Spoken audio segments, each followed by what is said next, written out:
Well, welcome everybody. Josh, good to have you with us. Thank you. It's good to be here. This is our second podcast and a little different setting. There's a lot going on here today in the high school innovation room. So I wanted to kick it off. First of all, thanks for those of you that provided feedback on the first podcast with Mr. Hendricks a couple weeks ago. And I want to give a couple of shout outs. We have our state soccer championship trophy sitting right over here next to us. And what a neat couple of weeks it's been when you think about that experience. And then also Shrek the Musical. I was working real hard. Members of our audience that are watching, I was really working hard to try to get Mr. Cole to wear the Shrek headpiece. No luck. I couldn't talk him into it. But just talk a little bit about our last couple of weeks and the special things that have happened, kind of the impact on our school and our community. Yeah, it's been special, man. We've been really busy outside the classroom. I'm putting together our newsletter right now, going out to families, talking about that doesn't change our focus inside the classroom. But with that being said, we've had state qualifiers for cross country. We sold 1,200 tickets for our Shrek musical, and then obviously the state championship soccer team. All representing our community at the highest level and doing it with class, both in the fans in the stands and our student body, and then obviously on the field. So it's been really special, really cool to be a part of it. And there's just no wasted time here as we roll into new seasons, which is exciting for the winter season. And we've already had a home basketball game with a student section that was ready to rock and roll and do it the right way. So it's been awesome around here. Yeah, it really is enjoyable to be a part of it. And I think that one of the things that is unique, and I really give credit to those who have come before us here, that it doesn't have to be a this or that thing. Our last podcast was focused very tightly on our academic mission and our academic outcomes. And our learning over the last decade or more has been we can really be fully engaged and enjoy things like the fall musical, the cross-country assemblies and state experience with Kels, the soccer team, and stay dialed in the classroom. And I think that's uncommon. Yeah, I mean, all I know is Oostburg professionally, but what I can tell you is our staff, we don't treat any of our students differently, whether you're, we'll say Cade Dirksey on the soccer field scoring the state championship goal. He reports right back to advanced comp, and our goal as teachers is we're going to make him ready for his next step. So we don't treat anyone differently, whether you're on stage like Caitlin is or Christian. You're coming to class, we're getting you ready for your next steps. And I think that's really, really special. And it's probably unique from what I understand with other districts and how they might treat some of their students depending on what they participate in. It's part of what really I think that makes the school day experience very positive, productive, and I really appreciate the fact that our students buy into that approach as well. And I think they're learning important lessons through all of that. So again, our first podcast was focused tightly on our academic outcomes. We have some additional news to share with the state report cards coming out recently. And we just look forward to a series of podcasts where we can talk with the community, share a little bit of our story. It's fun to get together and just process and talk through it. And I think the conversation you and I just had about the ability to enjoy all of these experiences and stay dialed in our primary purpose, learning in the classroom, fits nicely with our focus of today's podcast. We're going to try to center on a little bit letting people know what we do with our co-op and youth apprenticeships and our service opportunities. So you're the perfect guest for that, because before your role as our high school principal, you served as a counselor, and we're part of really the ground floor of a lot of the work. So talk to me a little bit about what we do in terms of co-op and youth apprenticeship experiences, maybe a little background about what it is, and what opportunities that provides, what value you believe it brings to accomplishing our mission. Well, that's a lot to handle here. So I'm going to talk, and then maybe that will bring up some other conversations or questions. But I have been fortunate to be in the district prior to any real youth apprenticeship or co-op opportunities. When I took over in the student service department as a counselor, we had, I believe, 1 or 2 students participating in youth apprenticeship. So it was no one really knew the power of that opportunity for students. But throughout the decade that I was in that office, and then now that I've been in the principal's office for 3 years, we have gone from 1 to 2 students taking part upwards to 60 students taking part of either a co-op or a youth apprenticeship, which I think is just outstanding. The other thing, as I prepared a little bit for this, is I was looking back to, I think it was last year, just to set the stage for who's participating in these. We had our valedictorian of the class who had a 2-year youth apprenticeship position. And then we had the last ranked GPA student in the graduating class also participating in a youth apprenticeship placement. And so it really covered every student, and it's an opportunity for all, which is what we're about. When we took over, 15 years ago with this idea, we didn't really have the ground floor set in place in regards to our students planning for their future, in regards to connecting the dots. That's what we say at the high school, in regards to their strengths, their abilities, the academic fortitude. And so what we do is we say we connect the dots here, and it's all student-led. And so we'll maybe talk a little bit about how we support that. But as our students began learning and investigating careers, the natural progression for our students from freshmen up to seniors is by junior year, they have their license and they have an ability to get outside the building and be on-site learning in a career that they think they might be interested in. And so as we grew that planning, the natural next step was we have more active participants. And so with the youth apprenticeship, specifically, we partnered with LTC, now Lakeshore College, for quite a bit. And then about 3 years ago, as I was transitioning to my new role, that switched over to CISA 6. And so we have a liaison, Casey, that works with us. She's here on site once a week, meets with our students, and is able to help facilitate that process and get our students placed. And so I believe this year we're about 55 students that are actively participating in those programs. Kind of went off. Do you have another question that might get me back? Yeah, so I think back to my experience as a student in high school down the road in Cedar Grove. And at that time, long time ago, class of 1985, probably the comparable, well, I'm not sure it is comparable, it was called T&I. It really was work release. So I know in my dad's business out of town, he frequently would have students from Oostburg or Cedar Grove that were in T&I. And it largely was a shortened day and not a direct connection with school. I think it might be helpful for our audience for you to talk a little bit about how youth apprenticeship and co-ops, first of all, how they're unique, and how that's quite different from 30-some years ago T&I type programming. Sure. I've heard of this T&I. It's a long time ago. Now, as you were graduating, I was being born, 1985. It was a good year. Nice. Yeah, nice. So with that, if I'm going to walk through the options we have for our upperclassmen, we do have a traditional work release, which means a student is on their way with credits to graduate. We allow them to leave for one block as a senior to go to work, whether that's at the Pig or whether that's at Culver's. It really has no connection to their career, but they're on path, and it's an opportunity for them to earn money during the day. So that's the lowest level of release, not really tied to their future except for helping them earn some money. Then we moved into co-ops, and at the time that we developed the co-ops, we didn't have a strong connection yet with youth apprenticeship, and the youth apprenticeship is run through the Wisconsin Department of Workforce Development. The co-ops are run internally, so those co-ops are run through. When I was there as the counselor, was run through me, and then local employers.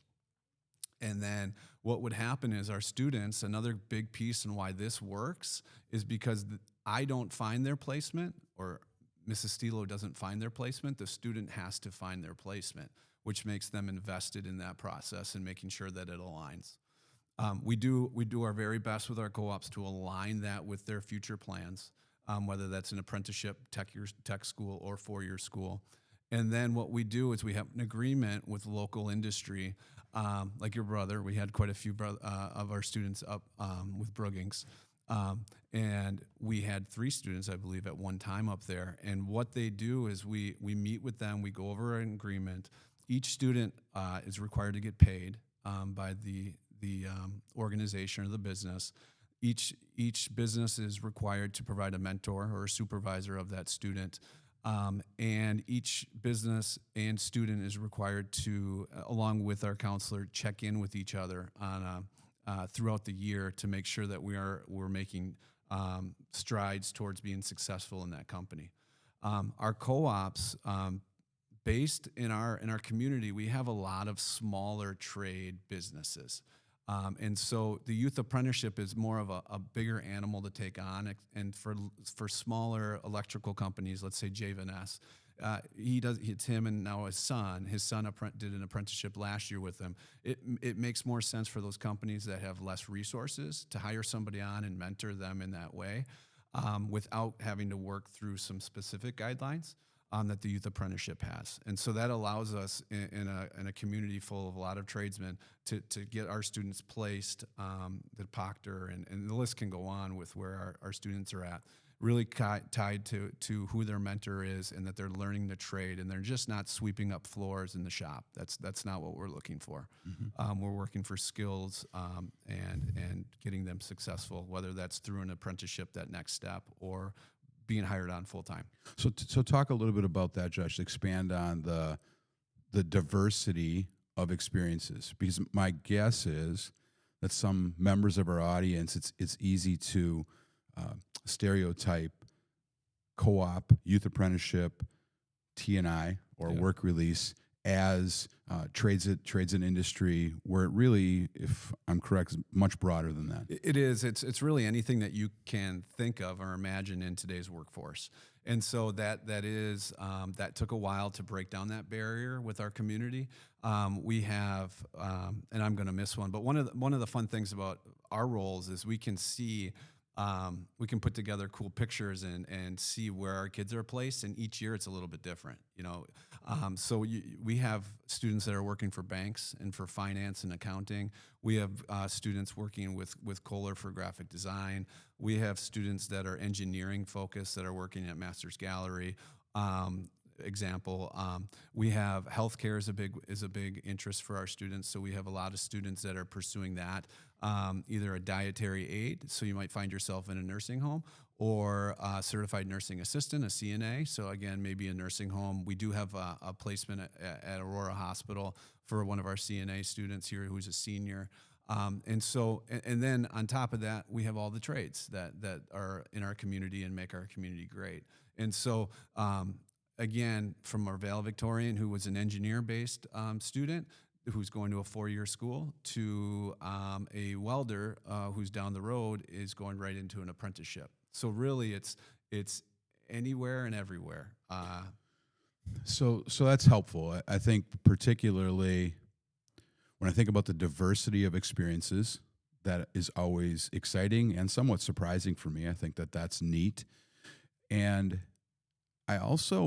we've found what we believe is a trend. I'm going to take this back to the core academic stuff again. Our core academic goals, again, we really are unapologetic that our school exists for learning. That's the purpose, even though schools are pulled in a lot of different directions, asked to solve many different challenges that society might be facing. We need to stay centered on that learning for focus. So as we talk about career preparation, certainly there's learning involved there. When we talk about these experiences, they include students being out of our building for part of their day. Yeah. Tell me a little bit about what we've seen, and you and I have talked about this before, in terms of those students who may be out of not on site every other day, not in our direct curriculum, and how they're performing academically. Yeah, so there's a couple pieces to that. the building, since we have changed, I'd probably say the last 5 years, we've really established where we're going to have 40 to 60 students, upperclassmen, out of our building. Our seniors do capitalize on the credit requirement where they're able to be out every other day. One piece that I have not mentioned with the Co-op and the Youth Apprenticeship is that they have to have a course that's going to align with their pathway. So a lot of times that's in a business, a lot of times that might be calculus for some of our engineerings and our finance kids. But also a lot of time down in our one-man department in our shop, in our tech ed with Mr. Ballman, they have to be taking a course that aligns with their pathway. So that academic piece is there. There's two things that I've noticed over the course of time here is they're more invested, our students are more invested when they are here in the classroom, specifically in our core classes, specifically our juniors. They're more invested here. And I think the sense might be when I talk with kids, it's, hey, you've done the work. We want to get you in a nice placement that's setting you up. We care about you and we want you to be successful outside. What you're doing outside the classroom, outside the building, we can't replicate in here. We can't do that in an elective course. So we want to get you in that place. In turn, when you're here, you're going to give us your best effort. And that has been kind of shockingly an easy sell for the kids. They understand that. And I think if you just talk real with the kids about what the opportunities, I didn't have those opportunities even when I was in high school. I think there's a mutual understanding of you care about us, you're going to allow us to do this and support that. So when I'm here, I'm going to focus on what I need to focus on. And the other piece to that is a lot of these are college bound or tech school bound programs they need to enter. And so they do need to have those core academic pieces. They need to score well on the ACT. They know where they need to score to set them up for success. Right. And so there is a direct connection there. The other piece that has blown my mind over the last 5-10 years is the amount of behavior issues I don't have to deal with for our juniors and seniors, because they are, again, Is it okay if I knock on the wooden shoe? Yeah, please do. Please do. It is entering that season. But overall, again, mutual respect. But the other thing is we don't need to put them in classes that they don't want to be in to fill a schedule. And so, of course, that's going to happen from time to time based on seniors and logistics. But the majority of our seniors and the majority of our juniors, they're getting courses that align and Certainly. that they're interested in. Mm-hmm. And when they're interested in something, they're not going to have those behaviors that you would see if they're disengaged and they're not interested. That topic of engagement is something that comes up a lot. We were fortunate last week. Representative Lindy Brill, Oostburg graduate, and represents our district, hosted a task force that she chairs. It's called the Protecting Children's Task Force, and I know you and your staff were there, hosted that in the Bruce Creer PAC, and they were talking about primarily cell phones, devices, technology, and how distracting they can be. So we talk about engagement from a bunch of factors, right. Going back to our state soccer championship, the play, cross country, any of our extracurriculars, co-curriculars, those are spaces where our engagement positive, right? I'm going to bring it back to our academics again. Our last discussion, our last podcast focused on the reality that all students are now required to take the ACT. And we finished third in the state of Wisconsin, all school districts, in our ACT composite score. It can be easy for people to assume, again, that's a college test and they're just pouring into kids who love school and are going on to college, where in reality, what we see is the level of engagement is super high. So the number of students who struggle or maybe aren't interested in putting forth their best effort, even on the statewide assessment, is a bar that's increasing. The number of students for us that score below an 18, they're very few, right, which is unique. So it really isn't so much that our top scores are going up, but we have fewer bottom scores. And I'm convinced that it's connected with important avenues like YA Co-op, in addition to our extracurriculars, all co-curriculars, all of those pieces. I would completely agree. I mean, that's what I've seen. That's what I've been a part of. The other piece that I just want to highlight is I often will hear from time to time that college focus, and I will tell you that I, as the counselor for our students for 10 years, a decade, I never once uttered those words to our students. What we focus on here, which I think is unique, is what is their plan and what do they want to do. Our job is to help connect those dots to make sure that they're on track to those. So we have some things in place like our sophomore mentor program where we can help those students that, hey, I want to be an engineer. I'm getting a C in math. Okay, well, let's have an honest conversation about what does that look like. And I think those types of conversations aren't being had in other buildings and other districts. And I think that we've set up a system that allows us to have those conversations in a supportive, productive manner that aligns us to be successful. And the only time I get frustrated when I was a counselor was that if a student is unwilling to investigate and look and explore. That's for, I always said it's 2025. We have things at our fingertips, right? Like you got to do that for us.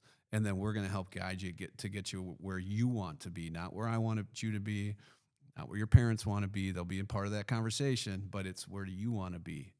That last part you mentioned there is interesting because I'm not sure how our guests will receive this, but it's accurate to say that a little over a decade ago, we were having a conversation relatively consistently that was focused on a concern that too many of our students were pursuing a 4-year college degree. And that may sound really strange, but I think it was true. And we have done a better job, and you were part of building that foundation in your role as counselor of making sure that we really engage with students about what pathway they are excited about pursuing. And again, Co-op and Youth Apprenticeships sometimes does that as well, in that it can help young people figure out what they're not interested in. Yeah, that's, excuse me, we encourage the job shadow, which would be the first step. And I always tell students, two things are going to happen. Either you're going to love it or you're going to hate it. And both of those are perfect. That's exactly what we want. That next piece to that is the co-op and the youth apprenticeship, and that's more of a commitment. And so there's a lot of lessons that can be learned there too. You might like doing something for a month, but you need to show up for the youth apprenticeship. You need to show up for 450 hours. And so your commitment there, so there's a lot of lessons and a lot of opportunities for discussion between parents and employers and school on how those kids can push through that. It's uncomfortable, but you got to show up and you're committed.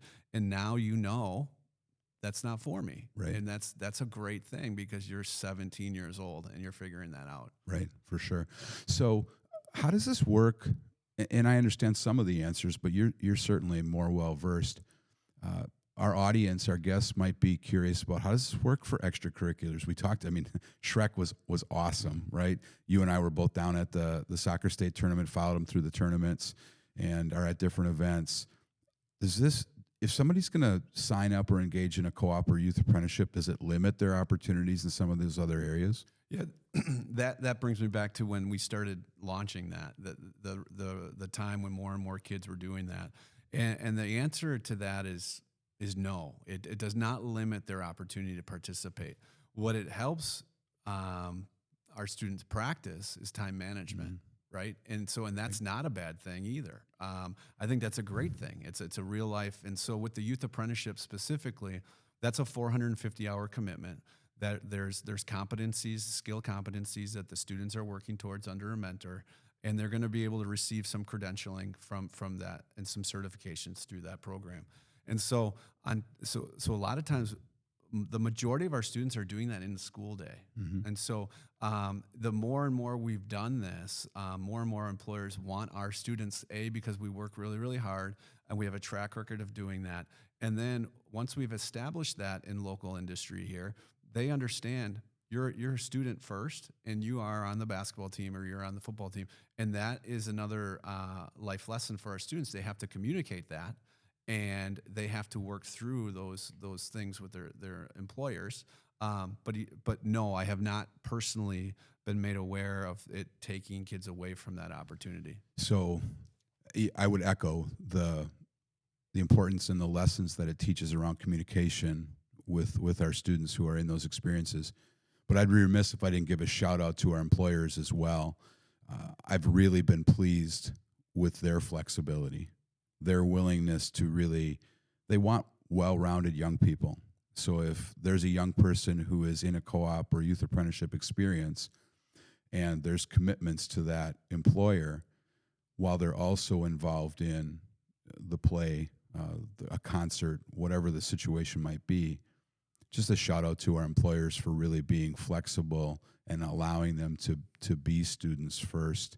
I think that just speaks to the people we get to work with. There are many of them. I just often use the example of the Piggly Wiggly in town, how they have done just an incredible job of working around young people's schedule and allowing them to have, sometimes it's just a job. It may not be co-op or YA related, not just a job, but it's not connected. So just a shout out to our businesses from their end, because they're running businesses, right? And the other thing too, I always say no one loses in this, whether it's co-op or youth apprenticeship. For one, the local businesses are getting their hands on talent. They're able to mold. They're able to see what's on there, or what the potential is for a student to either go off to college and come back, which has happened, or just come right into the workforce, right to work with them. So they're winning. They get first hands on those kids. School, we're winning. They're invested in what they're doing outside the classroom, and they're invested in what they're doing inside the classroom because of this. And then most importantly, our kids are winning. You know, they're finding out they really like it, and that's a pathway for them, or they're finding out they don't like it. Right. And so that tremendous, it is an opportunity that there's not a whole lot of downside that I see. Yeah, I would agree. So there are a lot of pieces to this equation and the ways that we support our overall academic goals. And just talk with me a little bit. I know we're moving further along into our schedule today. We also are able to do quite a few unique things in-house, whether it's, I think about our partnership with Lakeshore College and particularly Mark Lerear. And we have students, if I understand correctly, that are able to leave here with industry-level certifications on high-level technology, Haas milling machines, different welding kind of things. We have business opportunities. Can you speak just briefly about what that's meant to our students and our programming? Yeah, I would. If we had Andrew Ballman on here, he'd be all about this and sharing. We might need another hour though. Yeah, we do. So we don't have enough time. We'd be talking surfing and so on. So we need to keep this it at least somewhat here. focused. What I will tell you is when we made the shift to go down to a one-person tech ed department, we needed to have the right person in there, number one, and then we needed to find unique ways of growing and leveraging our connections and relationships.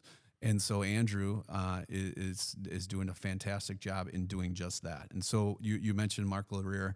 I believe it's his third year. So he works for LTC, and he has some specific skill sets and working with kids and getting our kids certified, specifically on the Haas. He's a journeyman tool and die maker, I believe. Yeah, he is. Yeah, and it's cool. I want to in retirement get that skill set.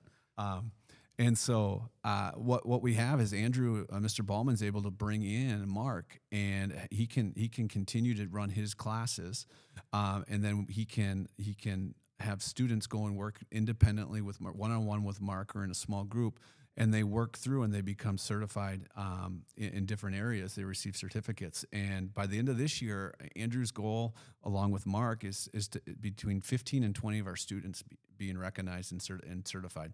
And that, if you looked at the comparables, that's leading the way in our county. So 15 CNC certifications at college level? 15 to 20, yeah. Wow. And so that continues to grow. And Andrew's, he has some ideas of leveraging another individual from our community to come in. I don't have the details on that, but he understands.